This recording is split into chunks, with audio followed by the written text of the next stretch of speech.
Itinuturing naman ni Dato Piang re-elected Vice Mayor Attorney Dato Muhammad Omar Samama na kaniyang pangalawang buhay ang pagkakaligtas nito sa tangkang pagpatay sa kanya noong panahon ng kampanya. Ito ang inilahad at ipinagpapasalamat ng BC Alcalde.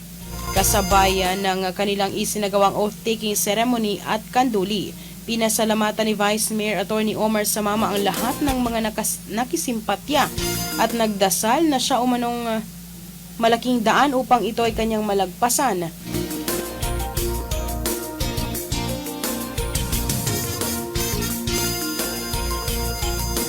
Ang pinakamalaking pagsubok sa kanyang buhay. Matatanda ang tinangkang patayin ng BC Alcalde kung saan tinamaan ito ng bala ng baril sa kanyang tagiliran habang nagtatalumpati noong February 24, 2025. Maswerte na lamang na hindi napuruhan ng BC Alcalde at agad itong naisugod sa ospital at ito ay nakaligtas sa tangkang pagpatay.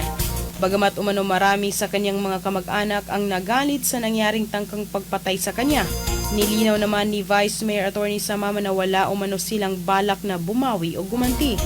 Binigyang diin ng BC Alcalde na ipinapasa Diyos na lamang nila ang kanyang ama, ang mga taong nasa likod ng tangkang pagpatay sa kanya at umaasa na lamang ang mag-ama na makakamit nila ang hustisya sa legal na paraan.